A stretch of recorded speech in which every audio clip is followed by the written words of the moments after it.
হলো একলা আছি বলে, এই যে চোখে অশ্রু পড়ে গলে। ওগো বন্ধু বলো দেখি, শুধু কেবল আমারে কি এর সাথে যে তোমার অশ্রু দোলে? যাক না তোমার লক্ষ গ্রহ তারা, তাদের মাঝে আছো আমায় হারা। সইবে না সে, সইবে না সে, টানতে আমায় হবে পাশে। একলা তুমি, আমি একলা হলে। গীতালির এই কবিতা দিয়ে শুরু হলো আজকে শরণাগতে আপনাদের সৌমিত্র বসুর কথা 92.7 বিগ এফএম এ। শুরু করছি বিশুদ্ধ সিদ্ধান্ত মতে আজকের দিনটার কথা বলে।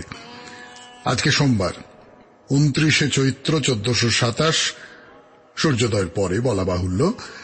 ইংরেজির 12ই এপ্রিল 2021।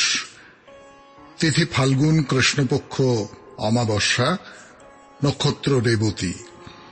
সূর্যোদয়ের সময় ভোর 5:23 হয়ে 27 সেকেন্ড, সূর্য অস্ত যাবার সময় বিকেল 5:51 হয়ে 59 সেকেন্ড। আজকে জন্মে মীন রাশি, বিপ্রবর্ণ, দেবগণ। দিনের বেলা 11:29 গতে মেষ রাশি, ক্ষত্রিয় বর্ণ, মতান্তরে বৈশ্য বর্ণ। আজকে এই দিনে 1621 খ্রিস্টাব্দে নবম শিখ গুরু তেগ বাহাদুর জন্মগ্রহণ করেন। 1961 সালে আজকের তারিখে বিশ্বের প্রথম মহাকাশচারী ইউরি গাগারিন মহাশূন্যে পাড়ি দেন। 1990 খ্রিস্টাব্দে প্রখ্যাত নাটককার দিগীন্দ্রচন্দ্র বন্দ্যোপাধ্যায় প্রয়াত হন। 1801 খ্রিস্টাব্দে আজকের তারিখে ফোর্ট উইলিয়াম কলেজে বাংলার অধ্যাপক নিযুক্ত হয়েছিলেন উইলিয়াম ক্যারি। 1863 খ্রিস্টাব্দে ক্ষীরোদ প্রসাদ বিদ্যাবিনোদ, আপনারা সকলেই তার নাম জানেন, খুব বিখ্যাত নাটককার একজন। সেই ক্ষীরোদ প্রসাদ বিদ্যাবিনোদের জন্ম হয়। 1874 খ্রিস্টাব্দে রানী রাসমণির দক্ষিণেশ্বর মন্দির প্রতিষ্ঠার অনুসরণে তার কন্যা জগদম্বা দাসী 3 লক্ষ টাকা দিয়ে ব্যারাকপুরের সন্নিহিত টিটাগড়ে অন্নপূর্ণার মন্দির প্রতিষ্ঠা করেন। আমরা বাইরে দূরে অনুষ্ঠানে এই অন্নপূর্ণার মন্দির নিয়ে কথা বলেছিলাম, আপনাদের কারুর কারুর মনে থাকতে পারে, বেশ অনেকদিন আগেকার কথা অবশ্যই। আমাদের হোয়াটসঅ্যাপে চিঠি পাঠাবার নাম্বার 9831922927। চিঠির গোড়ায় তো SG লিখতে হবে, তা না হলে শরণাগতর হাতে, মানে আমার হাতে আপনাদের চিঠি এসে পৌঁছবে না। আর আমাদের যে ফেসবুকের পাতাটি আছে তার নাম শরণাগত সৌমিত্র, SHARANAGATA শরণাগত, SOUMITRA সৌমিত্র। এই শরণাগত সৌমিত্র অনুষ্ঠানে এও আপনারা অনেকে জানেন যে প্রত্যেক দিন রাত্রি 9:30 সময় বা সন্ধ্যে 9:30 সময় আমি লাইভে উপস্থিত থাকি, আপনাদের সঙ্গে কথাবার্তা বলি, কথামৃত পাঠ করি, আপনাদের মতামত জানি এবং পড়ি, এবং আগামীকালের অনুষ্ঠান সম্পর্কে কথা বলি প্রতিদিন রাত 9:30। তাহলে এবার একটু গান শুনে নেওয়া যাক। গানের পর আজকের অনুষ্ঠান সূচি নিয়ে ফিরে আসবো সৌমিত্র বসু 92.7 বিগ এফএম এ। শুনছেন শরণাগত, জীবনের সহজ পাঠ। পর আবার সৌমিত্র বসু, শরণাগত শুনছেন 92.7 বিগ এফএম এ। শুরু করছি আজকের অনুষ্ঠান। আসলে আজকের অনুষ্ঠানটা বিশেষ করে একটু বলতে হবে, তার কারণ হচ্ছে যে আমাদের যে চিরাচরিত অনুষ্ঠানগুলো থাকে, পুরাণ চিরন্তন, প্রণমী তোমারে, হে মহাজীবন, তারপরে আপনাদের চিঠিপত্রের উত্তর এবং শেষে বাইরে দূরে, মাঝখানে তো একটা রবিবার চলে গেছে, ফলে এর আগের দিন কি হয়েছে না হয়েছে সেটা সবসময় হয়তো মনে রাখা মুশকিল। তা যাই হোক, যেটা বলছিলাম যে আমাদের এই যে বেতাল পঞ্চবিংশতির গল্প বলছি, পুরাণ চিরন্তন এই পর্বে, সেখানে রাক্ষসের হাতে তো একটি 12 বছরের বালককে তুলে দিতে হবে, ব্রাহ্মণ বালক, তার মুন্ডু কেটে নিয়ে তাকে রাক্ষসের হাতে তুলে দিতে হবে। কিন্তু কোন ব্রাহ্মণ বাবা মা 12 বছরের ছেলেকে রাক্ষসের হাতে তুলে দেবার জন্য রাজাকে দেবেন। মন্ত্রী একটা বুদ্ধি বার করেছেন।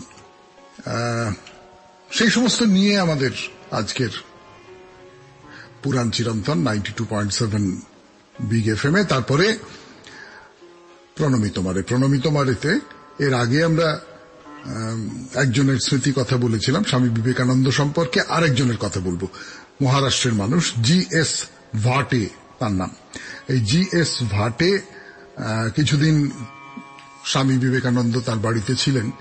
তার অভিজ্ঞতা কিরকম, তিনি ঠিক কোন চোখে স্বামী বিবেকানন্দকে দেখেছেন, তাই নিয়ে দুটো চারটে কথা বলবো আপনাদের। তারপরে তো হে মহাজীবনে গতদিনে যার গল্প বলেছিলাম তার নামটা বলবো। আর ভারী চমৎকার একটা গল্প পাঠিয়েছেন ডোমজুড় হাওড়া থেকে শৈবাল দত্ত হে মহাজীবনের জন্য। সেইটা আপনাদের শোনাবো, একটু নিজের মতন করে সাজিয়ে নিয়েছি, সেইটা শোনাবো। ভারী সুন্দর গল্প। তারপর আপনাদের চিঠিপত্রের উত্তর, এবং শেষে আপনারা তো জানেন যে আমরা একটা নতুন জায়গার কথা বলছিলাম। সেই জায়গাটা বারাণসী এবং এলাহাবাদ, এ দুয়ের মাঝামাঝি একটা জায়গা, যেখানে নাকি সীতা মা ধরিত্রীর কোলে ফিরে গিয়েছিলেন। তার যে গল্প, সেই সমস্ত গল্প বলবো বলছি আপনাদের। তাহলে এই হলো আজকের অনুষ্ঠান সূচি। এরপর গানের পর পুরাণ চিরন্তন, বেতাল পঞ্চবিংশতির গল্প। আমি আছি আপনাদের সঙ্গে সৌমিত্র বসু। শুনছেন শরণাগত 92.7 বিগ এফএম এ। 7 বিগ এফএম এ শরণাগত অনুষ্ঠান শুনছেন। আমি আপনাদের সৌমিত্র বসু।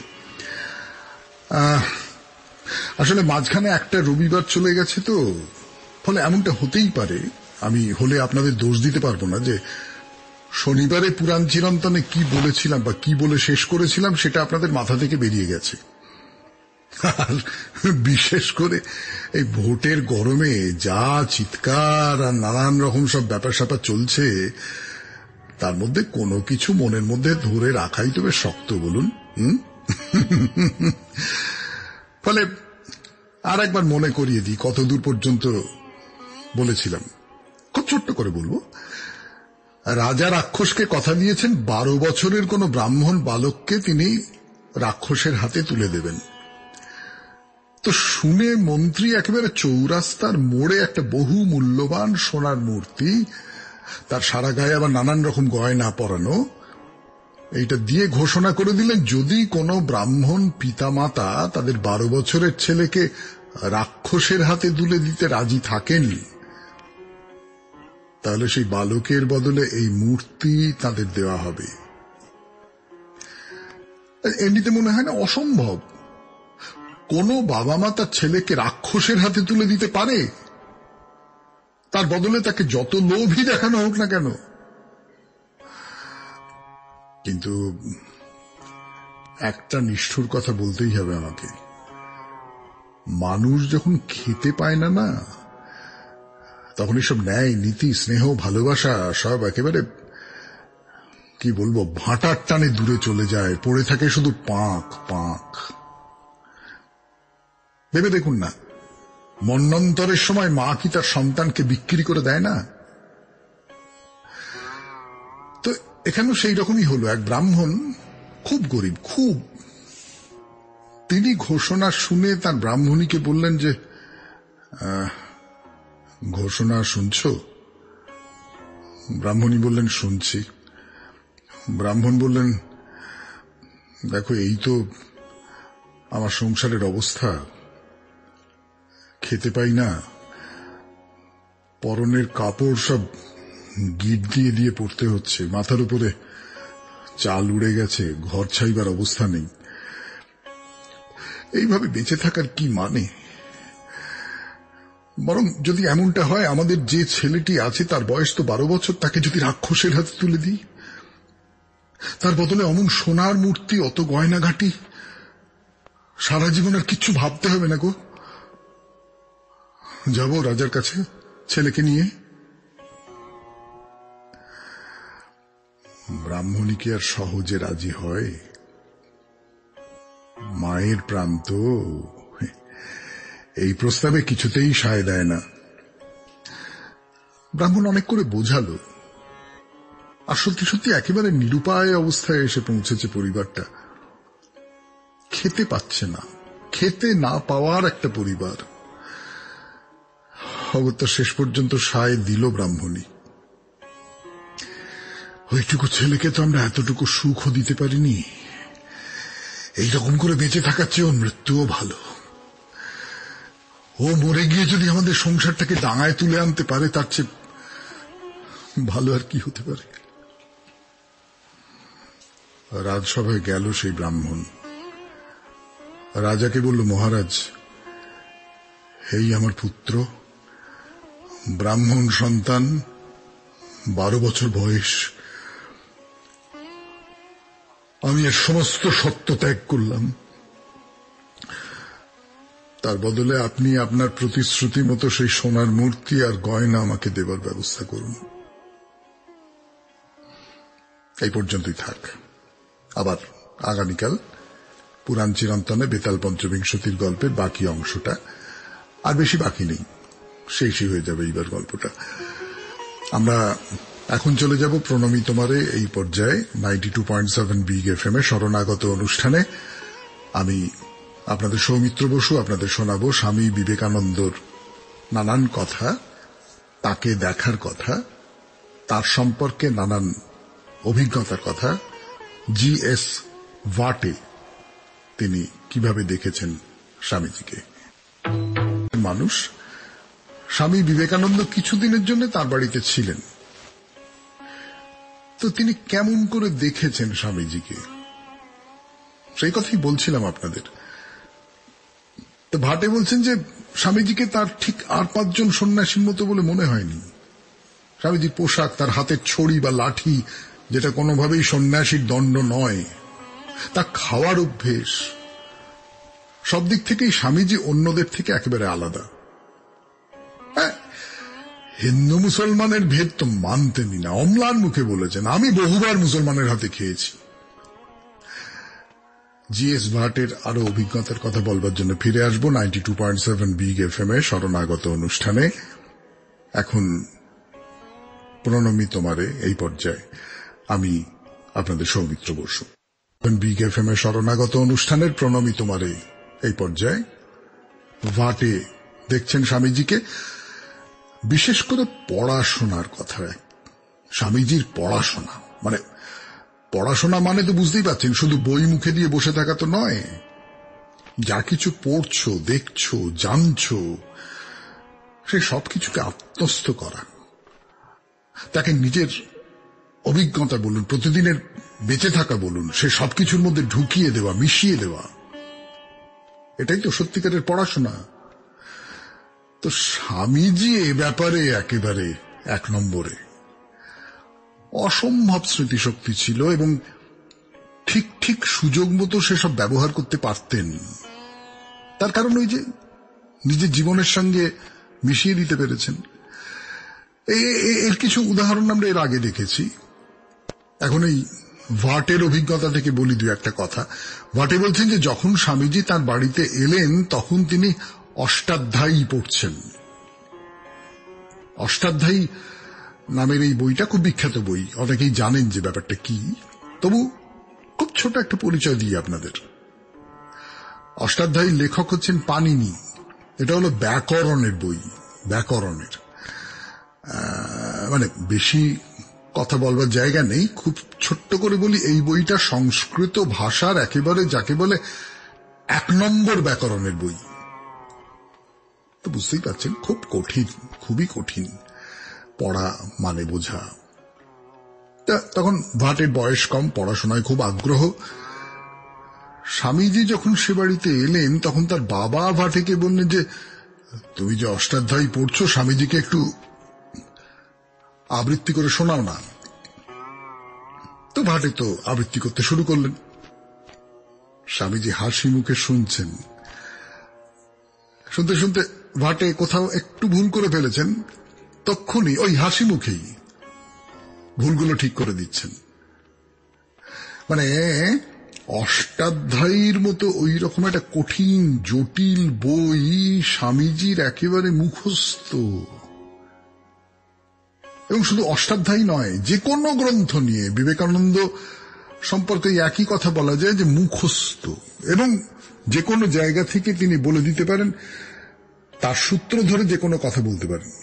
কিন্তু ওই যে বলছিলাম হাসি মুখ, মানে অন্যের ভুল ধরিয়ে দেওয়ার সময় আমাদের অনেকেরই একটু তালেবর তালেবর ভাব হয় না, লক্ষ্য করে দেখবেন। স্বামীজি কিন্তু কখনোই তেমন কোনো ওই হামবড়াইয়ের দিকে যাননি। তুমি জানো না, আমি জানি, আমি তোমাকে বলে দিলাম, এই তো ব্যাপার। এর এমন কি, মানে এই ধরনের একটা প্রশ্রয় নিয়ে কথা বলতেন বলে তার কাছে হেরে গিয়েও ঠিক হেরে যাবার মতন মনটা তৈরি হতো না। এবারে আপনাদের একটা দারুণ পদ্ধতির কথা শোনাই। আমার তো অন্তত এই যে পদ্ধতিটা, সেটা খুব পছন্দ হয়েছে, সুযোগ পেলেই কাজে লাগাবো। আপনাদেরও সেটা বলবো, ব্যবহার করে দেখবেন, খুব কাজে দেবে। পদ্ধতিটা কিসের পদ্ধতি, কি পদ্ধতি? ধরুন কারোর সঙ্গে আপনার তর্ক বেঁধেছে, আপনি কি করেন, মানে সাধারণভাবে আমরা কি করি, এই যে টেলিভিশনে ভোট নিয়ে নানান রকম সব তর্ক হয়, নানান জনে তর্ক করেন, খেয়াল করে দেখবেন সবাই না ধাক্কা ধুক্কি দিয়ে নিজের কথাটা আগে বলে ফেলবার চেষ্টা করেন, তাই তো? স্বামীজির পদ্ধতি কিন্তু ছিল একেবারে উল্টো। সে পদ্ধতিটা কি সেটা আজকে আর বলবো না, বলবো আগামীকাল 92.7 বিগ এফএম এ শরণাগত অনুষ্ঠানে। এবার হে মহাজীবন, গতদিনের কথা। দিনে ডোমজুড় হাওড়া থেকে শৈবাল দত্তের পাঠানো হে মহাজীবনের একটা গল্প বলেছিলাম আপনাদের, মনে আছে তো? নাকি মাঝখানে রবিবার পরে ভুলে গেছেন? ওই যে কম বয়সী সাহেব মোকামা ঘাটে কুলিদের নিয়ে কাজ করাচ্ছেন, কুলিরা টাকা পয়সা পাচ্ছে না, তাই নিয়ে তাদের প্রবল অসন্তোষ। তো সাহেব রাত্রির বেলা কি খাচ্ছে দেখতে গিয়ে তারা বুঝলো সেই সাহেবও তাদের দুঃখের শরিক, তাদের থেকে আলাদা কিছু না, তাদের নেতা। এই সাহেবটির নাম জিম করবেট, নিশ্চয়ই নাম শুনেছেন। তিনি কে তা তো বলে দিতে হবে না। অসামান্য শিকারী এবং শিকার কাহিনীর লেখক হিসেবে তার, আমি জানি না, তার ধারে পাশে কাউকে দাঁড় করানো খুব মুশকিল। তো জিম করবেটের জীবনের প্রথম দিককার ঘটনা এটি। উত্তর পাওয়া গেল। এরপর নতুন গল্প 92.7 বিগ এফএম এ শরণাগত অনুষ্ঠানে আমি আপনাদের সৌমিত্র বসু ফিরে আসছি গানের পর। নতুন গল্প, এবং সেই গল্পটিও পাঠিয়েছেন একজন শ্রোতা, সেই গল্পটা আপনাদের বলবার জন্য। ইন্দ্রতনু মুখোপাধ্যায় 92.7 বিগ এফএম এ শরণাগত অনুষ্ঠানে হে মহাজীবনের জন্য একজনের কথা পাঠিয়েছেন।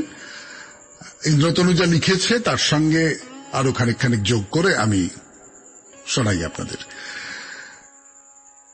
92.7 বিগ এফএম এ শরণাগত অনুষ্ঠানে এখন হে মহাজীবন দ্বিতীয় অংশ, যেখানে নতুন একটা গল্প বলা হচ্ছে, কিন্তু কার গল্প বলা হচ্ছে তার নামটা বলা হবে না। তো আমার ধারণা সকলেই আপনারা নামটা বুঝে ফেলবেন। ছাত্র হিসেবে খুব ভালো, ম্যাট্রিকুলেশন আর ইন্টারমিডিয়েটে ফার্স্ট ডিভিশন। তা এমন ছেলে লেখাপড়া করবে, দেশের মুখ উজ্জ্বল করবে, এমনটাই তো সবাই চায়। কিন্তু ছেলের মাথায় তো অন্য পোকা নড়াচড়া করে। এই আমার দেশ, আমার মা, সেই দেশ ও মাতাকে বেঁধে রেখেছে কিছু লালমুখ বিদেশি। মায়ের চোখের জল যেন দেখতে পায় ছেলেটা।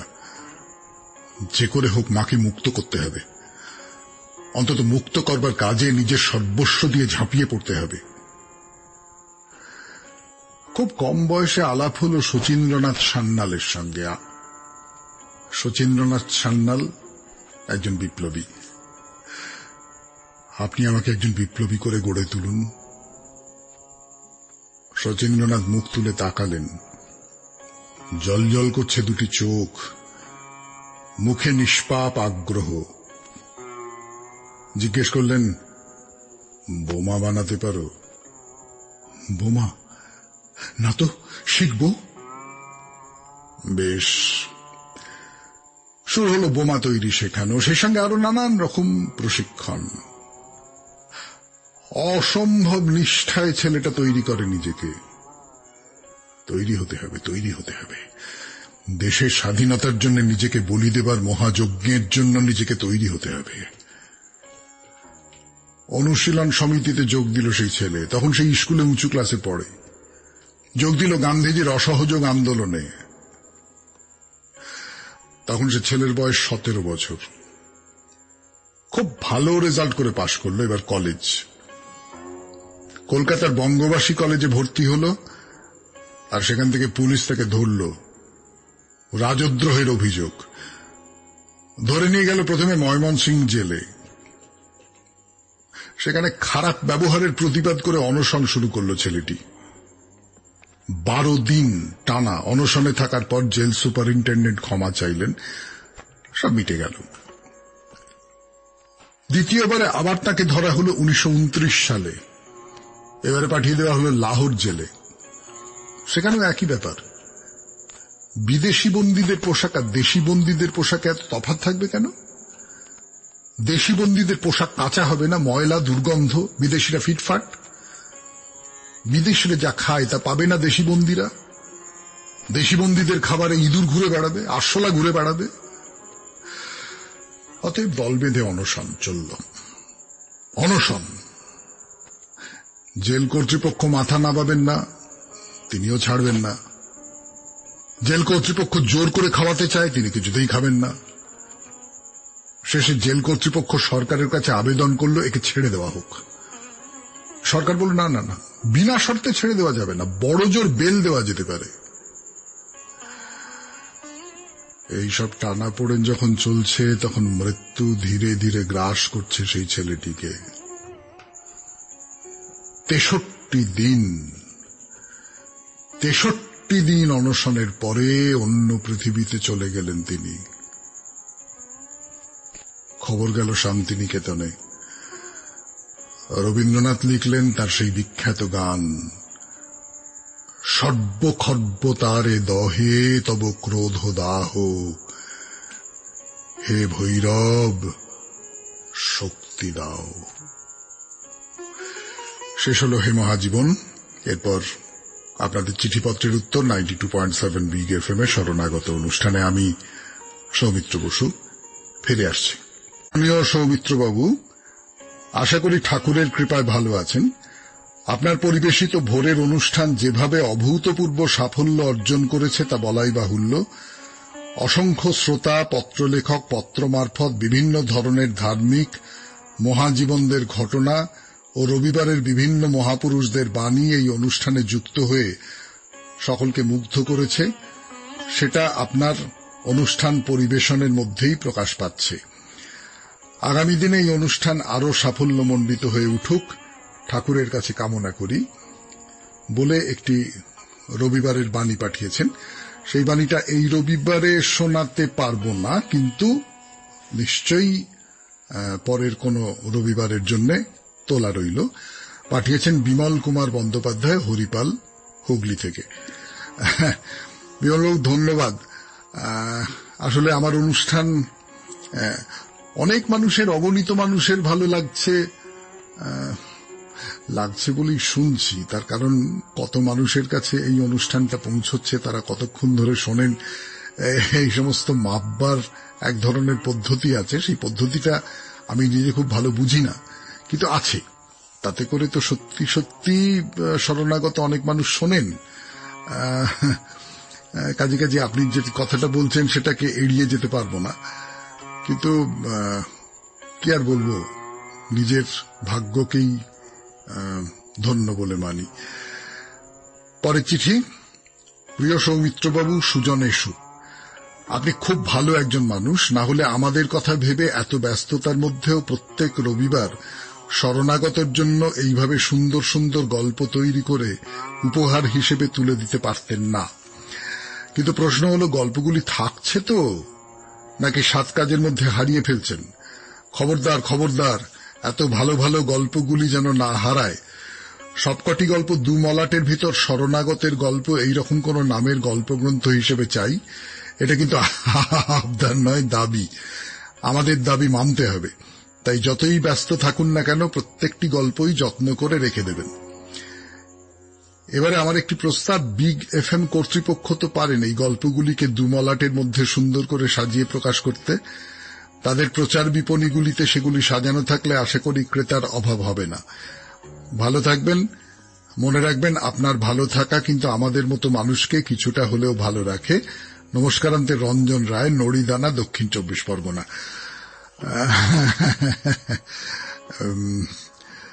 রঞ্জনবাবু, কি আর বলবো, অনেক ধন্যবাদ আপনাকে।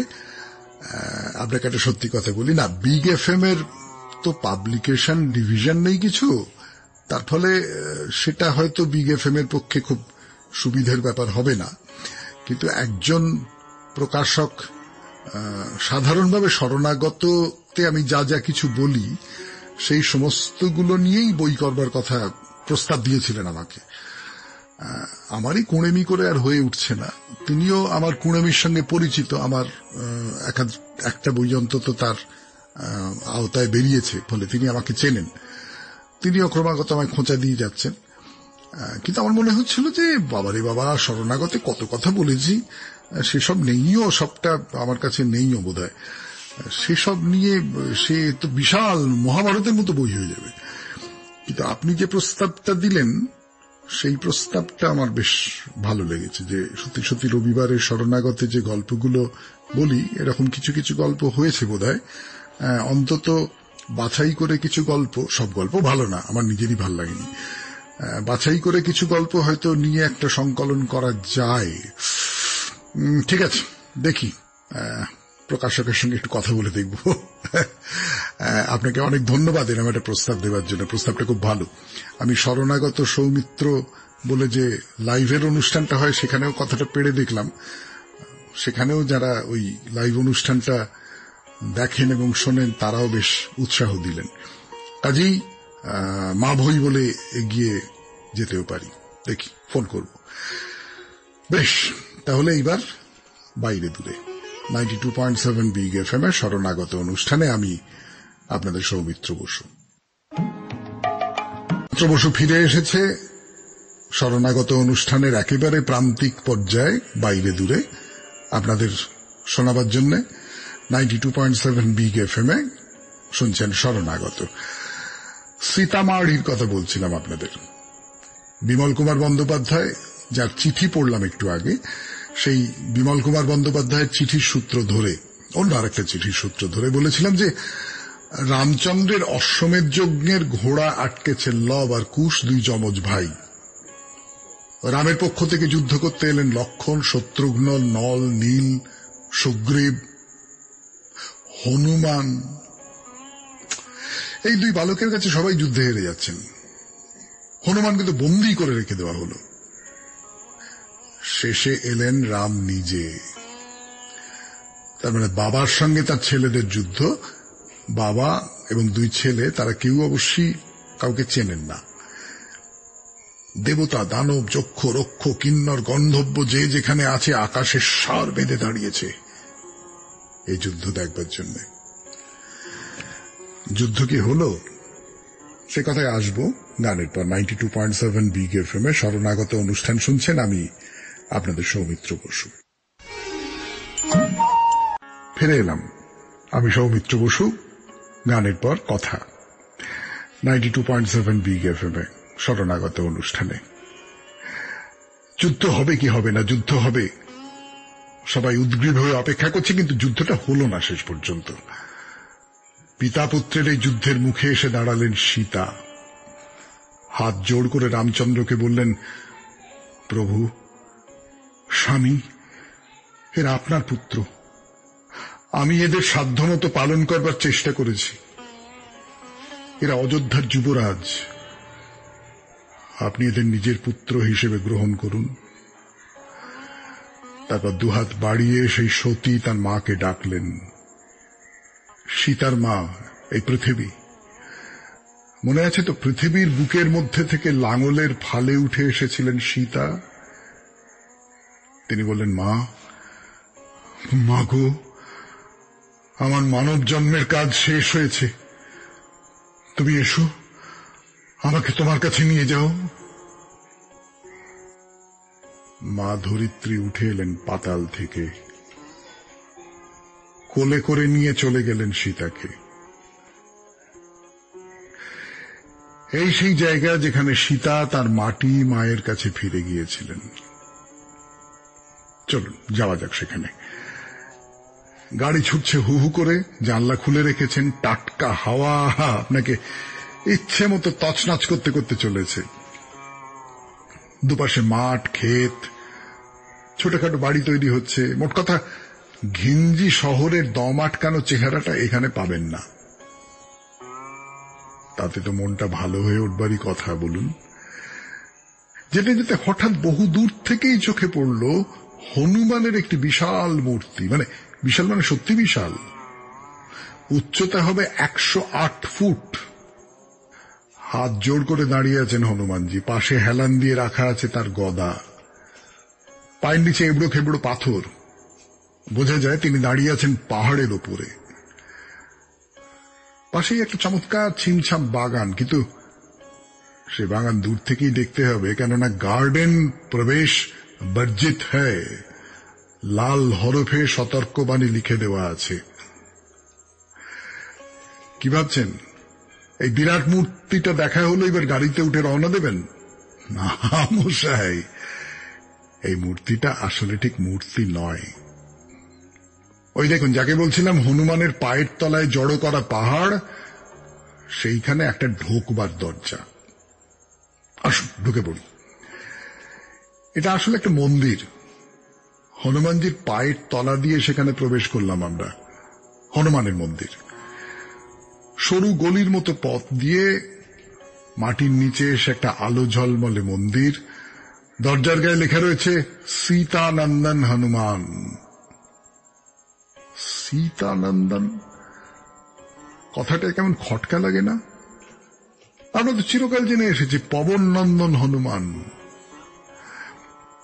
কিন্তু সীতাও তো তার এই ভক্তটিকে ভালোবেসেছিলেন নিজের সন্তানের মতোই, হয়তো তাই এই নাম। ভেতরে হনুমানজির মূর্তি আছে, একটা চমৎকার গ্যালারি আছে, সেখানে রামায়ণের নানা ঘটনার ছবি পরপর সাজানো। বলবো সীতামাড়ি নিয়ে আরো কথা বলবো আপনাদের, কিন্তু আজকে তো আর সময় হবে না। আজকে এখানেই শেষ করি, কেমন? আমাদের হোয়াটসঅ্যাপে চিঠি পাঠাবার নাম্বার আরেকবার মনে করিয়ে দিই, 9831922927। চিঠির গোড়ায় কিন্তু অতি অবশ্যই SG লিখবেন, কেমন? আর আমাদের যে ফেসবুকের পাতাটি আছে তার নাম শরণাগত সৌমিত্র, SHARANAGATA শরণাগত, SOUMITRA সৌমিত্র। এই শরণাগত সৌমিত্র ফেসবুকের যে লাইভের পাতা, সেইখানে আপাতত প্রত্যেক দিন রাত্রি 9:30টার সময় আমি হাজির থাকি আপনাদের সামনে। তাহলে আজকের মতো শরণাগত শেষ।